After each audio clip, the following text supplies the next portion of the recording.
Pooja Plastic, bathroom accessories, essentials that make your bathroom beautiful, and many more. Pooja Plastic colorful range that makes every bathroom cheerful. बहुत बड़ी जानकारी तो यह है कि ईरानी media के हवाले से यह खबर है कि हमले में खामनेई की बेटी और पोती की भी मौत हुई है। अमेरिका और इजराइल की तरफ से जो स्ट्राइक किया गया था उसमें इनकी जान चली गई है। ईरानी मीडिया ने इस मौत की पुष्टि की है। तो आपको बताते चले कि लगातार इस बात का दावा किया जा रहा था और उन तमाम दावों के बीच में बहुत बड़ी खबर यही है कि खामनेई के साथ ही जो ईरान के सर्वोच्च नेता हैं खामनेई, उनकी मौत हुई। इसके साथ ही इस पूरे हमले में उनकी बेटी और पोती की भी मौत की जानकारी निकल के सामने आई। अमेरिकी राष्ट्रपति डोनाल्ड ट्रंप ने खामनेई की मौत का दावा किया। उन्होंने सोशल मीडिया प्लेटफॉर्म ट्रूथ पर भी इस बात का पोस्ट साझा करती हुई इस बात की जानकारी को साझा किया था। इसके साथ ही उन्होंने कहा था कि हमारे इंटेलिजेंस और बहुत एडवांस ट्रैकिंग सिस्टम से कोई बच नहीं पाएगा और कोई बच नहीं पाता है।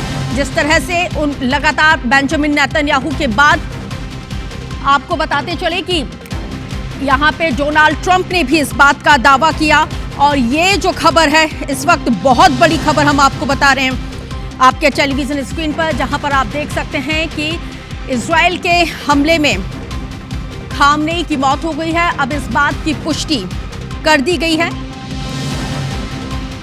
तो IBC 24 के editor in chief Ravikant Mittal ji हमारे साथ लाइव जुड़ गए हैं, जिनके साथ चर्चा की शुरुआत है। रविकांत जी, 20 घंटे पहले इस बात की खबर कहीं ना कहीं से निकल के लगातार सामने आ रही थी कि जिस तरह से जो अटैक किया गया है उस अटैक में खामनेई को मार गिराया गया है, खामनेई की मौत हो गई है। लेकिन 20 घंटे तक ईरान की तरफ से इस बात को छिपा कर रखा गया, तो ये क्या एक स्ट्रैटेजी थी?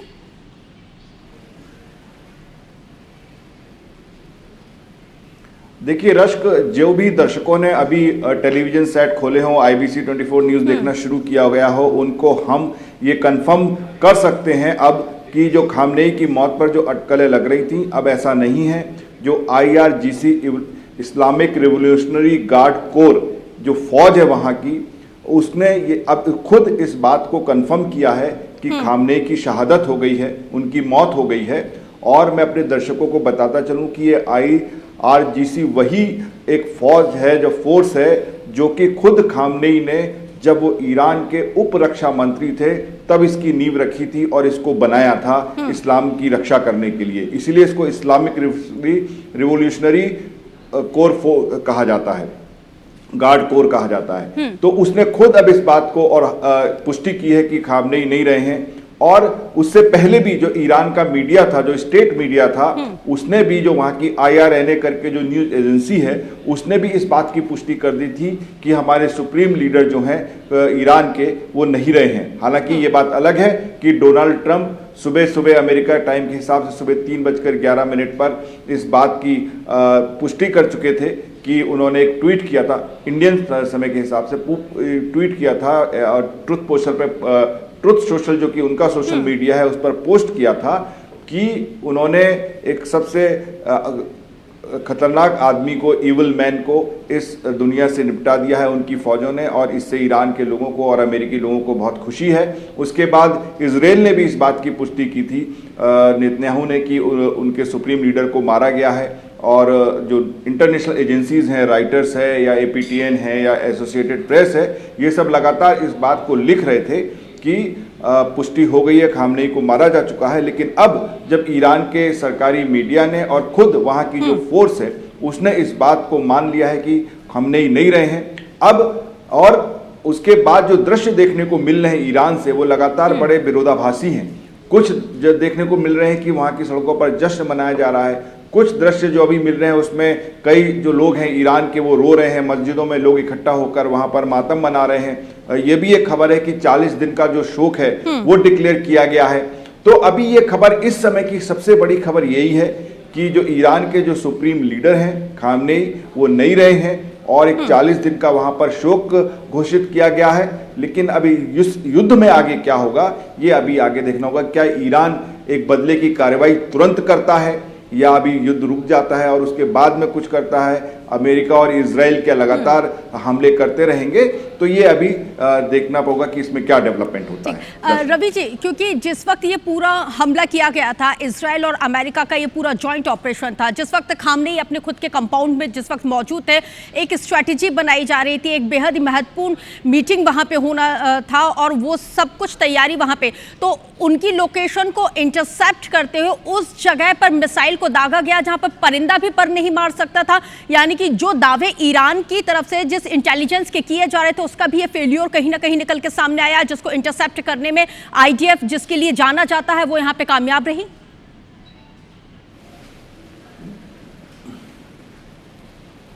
देखिए, ये बात डोनाल्ड ट्रंप ने अपने पोस्ट में भी कही है कि जो भी उनके पास इंटेलिजेंस था उन्होंने उस चीज का उपयोग किया और 2 धमाके तेहरान में सुने गए थे। एक तो जो खामनेई का जो पूरा जो रेजिडेंशियल जो पूरा उनका जिसको महल भी कह सकते हैं वो था जो जिसमें वो रहते थे, और एक जो उनका ऑफिस था।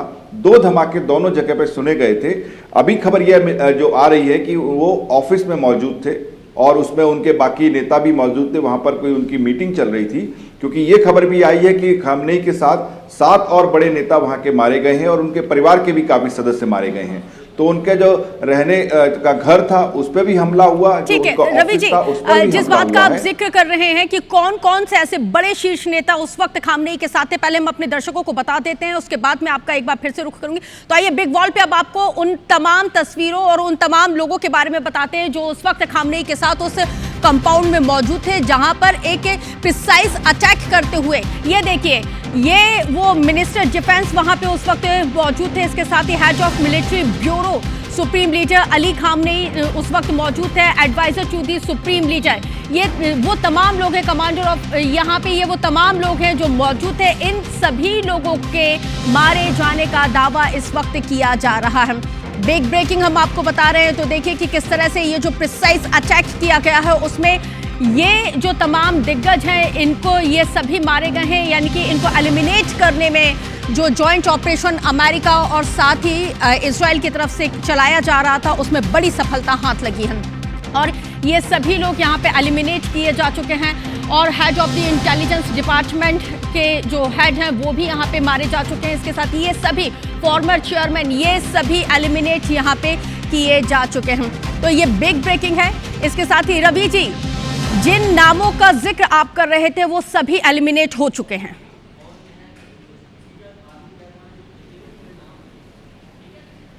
बिल्कुल रश्क, और जो अभी एकदम लेटेस्ट जो खबरें आ रही हैं उसके हिसाब से यह है कि ईरान ने अब ये दावा किया है कि इतिहास का सबसे बड़ा हमला वो करने वाला है। अमेरिका के बेसिस पे वो हमला करने वाला है, इजराइल के ऊपर हमला करने वाला है। और कल जब ये हमला अमेरिका और इजराइल ने किया था ईरान पर, तो उसके बाद हमने देखा कि ईरान ने इस बार पिछली बार की तरह की लीक से हटकर जो पूरे गल्फ की जो कंट्रीज हैं, जो 9 देश हैं, चाहे कुवैत हो, कतर हो, यूएई हो, सऊदी अरब हो, उन सब पर उसने हमले किए। दुबई में एयरपोर्ट पे हमला किया। दुबई के पाम जुमरिया एक जो वहाँ का बहुत ही मशहूर एक स्थल है उस पर उसने हमला किया। बुर्ज खलीफा जो बिल्डिंग है उसके पास उसने अपना एक ड्रोन गिराया।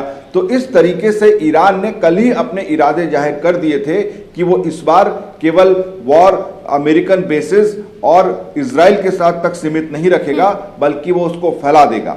और अब जब उसने इस बात की पुष्टि की है कि उनके सुप्रीम लीडर नहीं रहे हैं, तो उसके साथ ही उसने अब ये दावा भी किया है कि इतिहास का सबसे बड़ा हमला होने जा रहा है। अब ये देखना है कि वो तुरंत होगा कि उसके बाद अभी रोका जाएगा, क्योंकि 40 दिन का शोक है, या उसके बाद प्लानिंग के बाद होगा। लेकिन इजराइल और अमेरिका के अगर हमले जारी रहे तो ये युद्ध अभी भी बढ़ सकता है, बिगड़ सकता है।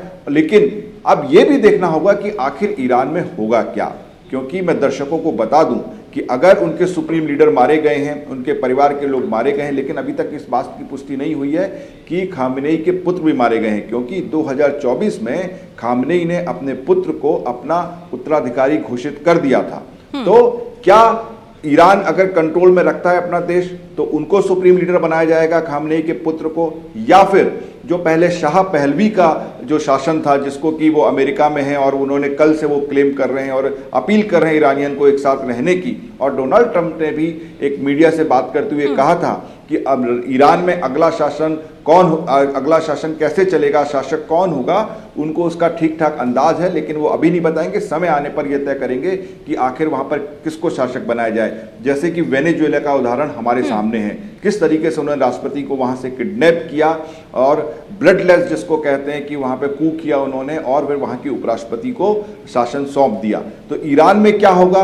क्या ईरान अपनी सरकार खुद अपने कंट्रोल में रख पाता है और अपना एक सुप्रीम लीडर चुनता है, या फिर इजराइल और अमेरिका मिलकर वहां पर किसी को शासक बनाते हैं और ईरान को अपने कंट्रोल में करते हैं? क्योंकि अमेरिका का लक्ष्य तो यही है कि ईरान में एक ऐसी सरकार बनाई जाए जो उनके इशारों पर चले, उनके कहे को माने।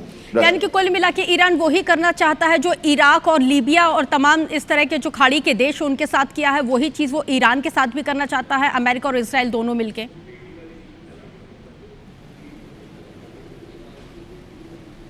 बिल्कुल सही बात है। देखिए, ये लगातार ईरान जो है अमेरिका और, देखिए दो चीजें हैं इसमें। एक तो इजराइल जो कि अमेरिका का एक बहुत बड़ा सहयोगी है, तो हमेशा से इजराइल को अपने होने का, अपने एग्जिस्टेंस का जो सबसे बड़ा खतरा था वो ईरान से था, और ईरान ने भी कभी इस बात को छुपाया नहीं था। उसने एक एक्सेस ऑफ रेजिस्टेंस बनाया था जिसमें हम 3H कहते हैं, जैसे हिजबुल्लाह हुआ, हमास हुआ और हुती हुए। ये जो तीन उसने ग्रुप बनाए थे, जो एक लेबनान में है, समुद्र में है, तो ये और पैलेस्टाइन में हमास, तो इन तीनों के साथ मिलकर लगातार इजराइल को ईरान परेशान करता रहता था। और हमेशा से इजराइल को यह रहता था कि अगर ईरान मजबूत रहेगा तो उसके होने पर हमेशा से खतरा बना रहेगा। और अमेरिका ने उसका इस बात में साथ दिया। ईरान और अमेरिका वो भी एक दूसरे को खुला दुश्मन मानते थे, तो अमेरिका ने इसी बात को लेकर इस बार जो स्ट्राइक की वो उसको कहा कि ये प्री एम्प्टिव स्ट्राइक्स हैं, कि हमें खतरा है, हमें ऐसा माना जा रहा है कि ईरान हम पर, हमारे बेसिस पर और इजराइल पर हमला कर सकता है। हालांकि ये बात भी सही है कि 8 महीने पहले इसी अमेरिका ने दावा किया था, जब 12 दिन का युद्ध चला था, ईरान पर हमले हुए थे, कि उन्होंने जो उनके पूरे न्यूक्लियर आर्सनल है, जो न्यूक्लियर इंस्टॉलेशन है, उसको खत्म कर दिया है। लेकिन अमेरिका ने हमला करने के लिए फिर से दावा किया कि नहीं, वो दोबारा से बनाने लग गए हैं। हालांकि दूसरी तरफ ये भी है कि वार्ता भी चल रही थी जिनेवा में। ओमान के जो विदेश मंत्री हैं उनको वो बीच में उसमें मंत्रणा कर रहे थे, उनके साथ चल रही थी, लेकिन वो दावा फेल हो गया, वो जो वार्ता थी वो फेल हो गई। और हमने देखा कि कल किस तरीके से भारी युद्ध छिड़ गया दोनों तरफ से। उसने ईरान पर हमला किया, ईरान ने लगातार फिर हमले किए 9 देशों पर खाड़ी के, और अब जो खबर है कि वहां के अगर सुप्रीम लीडर को मार दिया गया है, तो क्या अमेरिका ये मान लेगा कि उसका लक्ष्य पूरा हुआ, युद्ध रुकेगा? क्या वहां पर नया शासक अमेरिका इजराइल बनाएंगे या ईरान का अभी भी रवि जी, जिसको अमेरिका प्रोजेक्ट करने की तैयारी कर रहा है, क्या वो प्रोजेक्शन अमेरिका का भी सही होता है? इस पे भी चर्चा हम आगे करेंगे। इस वक्त की बिग ब्रेकिंग हम अपने दर्शकों को बताते, जहां पर हमले को लेकर ईरानी मीडिया ने बहुत बड़ा दावा किया है। इतिहास का सबसे बड़ा हमला होने वाला है, ये कहना है ईरान का। अमेरिकी बेस को टारगेट करेंगे, ईरान कह रहा है। खामनेई की मौत के बाद ईरान का ये बहुत बड़ा दावा है। उत्तरी इजराइल में बज रहे हैं सायरन। तो बिग ब्रेकिंग आपको इस वक्त बता रहे हैं। तो इस वक्त की सबसे बड़ी जानकारी तो यह है कि खामनेई के मारे जाने के बाद ईरान यहां पे धमकी देता हुआ नजर आ रहा है और कहा है कि हमले को लेकर ईरानी मीडिया ने इस बात का दावा किया है कि इतिहास का अब जो हमला होने जा रहा है, सबसे बड़ा हमला होने जा रहा है। ईरान अमेरिकी बेस को टारगेट करेंगे। इसके साथ ही खामनेई की मौत के बाद ईरान लगातार इस बात का दावा कर रहा है कि उत्तरी इजराइल में सायरन बज रहे हैं।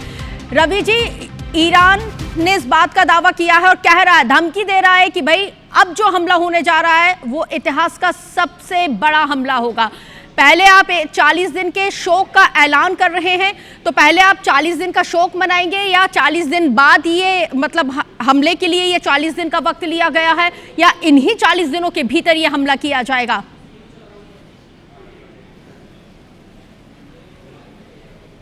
देखिए रश्क, अब कहा तो ये भी जाता था कि जब रमजान का महीना चल रहा हो तो मुस्लिम देश आपस में लड़ते नहीं हैं, तो लेकिन हमने देखा कि पाकिस्तान और अफगानिस्तान में लड़ाई चल रही है। और फिर किस तरीके से इजराइल ने हमला किया, ईरान ने सारे मुस्लिम देशों पर मिसाइलें गिराई। तो ये अब शोक मनाने का समय भले डिक्लेयर किया गया हो उनके सुप्रीम लीडर है, लेकिन मुझे लगता नहीं कि ऐसा समय है कि कोई शोक मनाने में उनकी सेना बैठ जाए, फौज बैठ जाए। ये बात जरूर है कि देखिए वो पूरे तरीके से जितने अपने दम से जवाब जरूर देंगे, इस बात का उन्होंने ऐलान भी किया है। और अभी भी हम सुन रहे हैं कि इजराइल में कई जगहों पर जो सायरन बज रहे हैं, क्योंकि जब इनकमिंग मिसाइल्स या ड्रोन होते हैं तो ये सायरन बजाए जाते हैं, वो हो रहा है। हमने सुबह तक देखा कि दुबई के एयरपोर्ट पर भी हमला हुआ, हमने देखा बहरीन के एयरपोर्ट पर भी हमला किया गया। तो ये अभी स्थिति बहुत ही फ्लूइड है। अभी क्या हो सकता है कुछ पक्के तौर पर नहीं कहा जा सकता। जब तक कि युद्ध वहां पर शांत ना हो जाए, एक शासक नया ना बन जाए, या युद्ध कितने दिन चले, अभी कोई भी भविष्यवाणी करना ठीक नहीं है। हमें जैसे जैसे खबरें डेवलप हो रही हैं हम दर्शकों को बताते जाएंगे। लेकिन इस समय हम ये बता सकते हैं कि जो सुप्रीम लीडर थे ईरान के, वो नहीं रहे हैं। उनकी मौत की पुष्टि वहां की फौज ने, वहां की स्टेट मीडिया ने कर दी है। 40 दिन का एक शोक भी घोषित हुआ है। और साथ ही साथ ईरान ने यह भी धमकी दी है कि अब इतिहास का सबसे बड़ा हमला होने जा रहा है।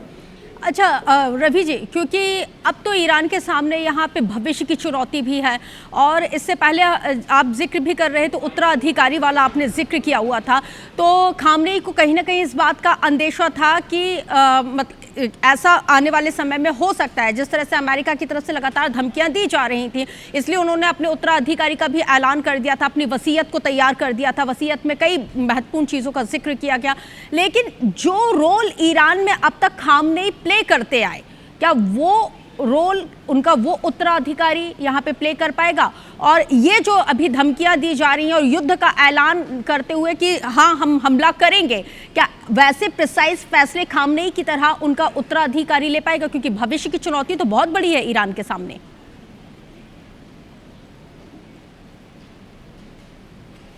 देखो रश्क, खामनेई जो थे वो लगभग 86 साल उनकी उम्र हो चुकी थी। और दर्शकों को मैं ये भी बता दूं कि एक कान से उनको सुनाई नहीं देता था, उनका दायां हाथ भी काम नहीं करता था, क्योंकि उनके ऊपर एक जब हमला हुआ था तो उसमें ये सब उन्होंने खो दिया था। वो लकवाग्रस्त भी थे सीधे साइड की तरफ से। तो एक ही स्थिति तो थी, तो इसलिए 2024 में ही उनका उत्तराधिकारी कौन होगा वो लगभग तय हो गया था। और दूसरी, जिस तरीके का खतरा था ईरान को, लगातार उसका युद्ध था इजराइल से, और ईरान में लगातार युद्ध होते रहा है, और अमेरिका की तरफ से जो खतरा था, तो इसलिए एक उत्तराधिकारी समय से तय कर दिया गया था कि अगर या तो नॉर्मल कोर्स में या फिर कुछ ऐसी इमरजेंसी की स्थिति बनती है तो उस समय कम से कम ये पता रहे कि देश का सुप्रीम लीडर या कौन उसका नेता है जो ऑर्डर दे सके। तो अब स्थिति वही होगी। अभी पता नहीं है इस तरीके को, अभी केवल इतना ही पता है कि खामनेई नहीं रहे, लेकिन क्या जो उनकी क्योंकि उनके साथ कई सारे बड़े नेता भी मर गए हैं, कोई डिसीजन जो उनकी मेकिंग बॉडी है उसमें से भी कई नेता मर चुके हैं। तो किस तरीके से प्रशासन की स्थिति है, अभी उसके बारे में स्थिति साफ होना अभी बाकी है, अभी पता नहीं है। लेकिन क्या वो हो पाएगा, या फिर अमेरिका जो कह रहा है कि वहां पर हम रिजीम चेंज करना चाहते हैं और ये जो इस बार का जो युद्ध था उसका लक्ष्य यही था, तो वो अपना आदमी वहां पर बैठाने में सफल रहेगा, जो कि वहां के पुराने राजा हो सकते हैं जो कि अमेरिका में शरण लिए हुए हैं। तो ये अभी चीजें जरा बहुत पक्के तौर पर कहना मुश्किल है। मुझे लगता है कि अगले 2-3 घंटों में ये पता निकलेगा, वहां से खबरें निकलेंगी कि आखिर ईरान का इस समय लीडर कौन है। बिल्कुल, वाकई में ये बहुत बड़ी चुनौती है। और इस वक्त एक और बिग ब्रेकिंग मिल रही है, अपने दर्शकों को बता देते हैं कि जंग के बीच यहाँ पे इजराइल के प्रधानमंत्री बेंजामिन नेतन्याहू ने अपने नागरिकों से आगामी दिनों में धैर्य और यहाँ पे आत्मबल बनाए रखने की अपील की है। आइए आपको सुनवाते हैं कि यहाँ पे बेंजामिन नेतन्याहू क्या कुछ कह रहे हैं। אמרתי לכם הבוקר, המבצע הגורלי הזה יימשך ככל הדרוש, ודרוש גם אורך רוח. אני מודה לידידי הנשיא דונלד טראמפ על מנהיגותו ההיסטורית. הוא מנהיג שעומד במילתו. שוחחתי איתו שוב הבוקר, ואני מברך על שיתוף הפעולה ההדוק בינינו. שיתוף פעולה שהביא את הברית בין ישראל לארצות הברית לשיא של כל הזמנים. ברית לשלום. रवि जी, यहाँ पे आत्मबल और धैर्य बनाए रखने की अपील यहाँ पे बेंजामिन नेतन्याहू तमाम इजरायली से करते हुए नजर आ रहे हैं।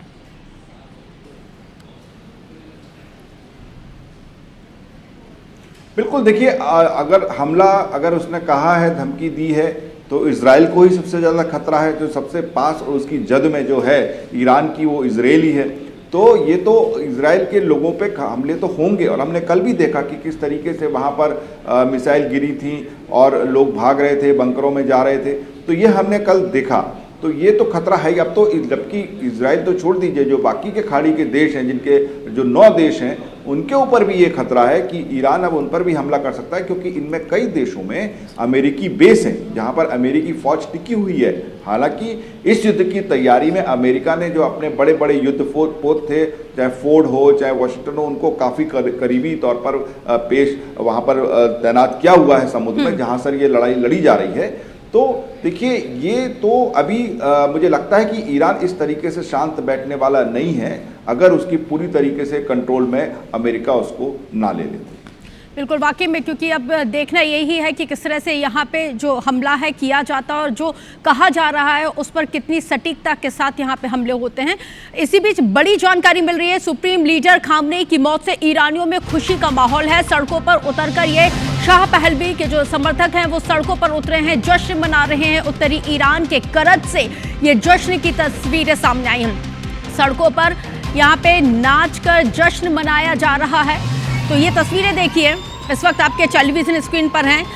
ये ईरान के वो लोग हैं जो यहाँ पे शाह पहलवी के समर्थक बताए जाते हैं। उत्तरी ईरान के करज की ये तस्वीरें हैं।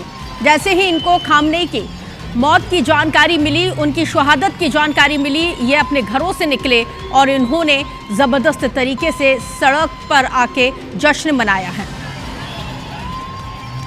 और एक और इसी बीच बिग ब्रेकिंग तो यह है कि अमेरिका के कैलिफोर्निया में खामनेई की मौत से लॉस एंजेलिस में भी देखिए खुशी का माहौल है। लोग सड़कों पर निकले हैं, ईरानी झंडे को हाथों में लेकर यहाँ पे निकले हैं। शाह पहलवी के समर्थक बताए जाते हैं ये सभी लोग, जिन्होंने सड़कों पर ये ज़बरदस्त तरीके से जश्न मना रहे हैं। लॉस एंजेलिस की सड़कों पर रैली निकाली जा रही है। इसके साथ ही सड़क पर नाचते हुए लोगों की तस्वीरें भी सामने आ रही हैं। लोगों ने घरों के बाहर पटाखे जलाए हैं और ये 2 तस्वीरें देखिए कि किस तरह से यहाँ पर खामनेई की मौत के बाद जो जश्न का माहौल है वो तस्वीरें हम आपको इस वक्त दिखा रहे हैं। और इन तस्वीरों के जरिए आपको हम बता रहे हैं कि लोगों में ज़बरदस्त तरीके से जो ईरान के ये जो शाह पहलवी के जो समर्थक हैं उनमें जश्न का माहौल है।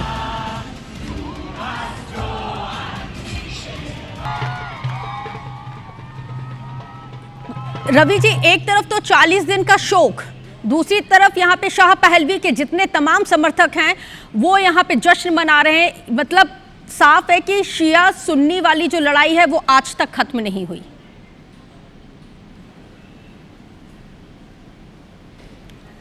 देखिए, मैं यही कह रहा था कि अगर ये 2 बड़े विरोधाभास टाइप के जो हमें दृश्य हैं वो प्राप्त हो रहे हैं ईरान से।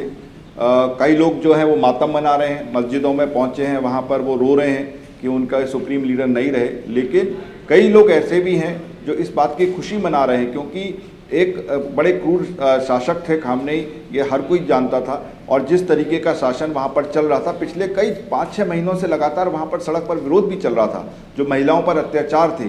तो इस तरीके के जो लगातार हम दृश्य देख रहे हैं, इससे ये साबित होता है कि भाई जो जनता विरोध कर रही थी उस प्रशासन के जो विरोधी थे वो तो खुशी मनाएंगे, लेकिन ऐसा नहीं कि सारे विरोधी थे। आखिर वो जनता से चुन के राष्ट्रपति बने थे, अब चाहे इलेक्शन कैसा भी रहा हो, तो उनके समर्थक भी हैं, तो वो इस बात का मातम मना रहे हैं। अमेरिका में भी जो ईरानी मूल के लोग हैं और जो वहाँ से भागकर वहाँ पर शरण लिए हुए लोग हैं, ऐसे लोगों में ज़्यादा खुशी देखी जा रही है। इनफैक्ट जहाँ भी ईरान से बाहर के जो लोग बाहर रह रहे हैं वो इस बात से खुश हैं कि एक जो क्रूर शासक है वो नहीं रहा है।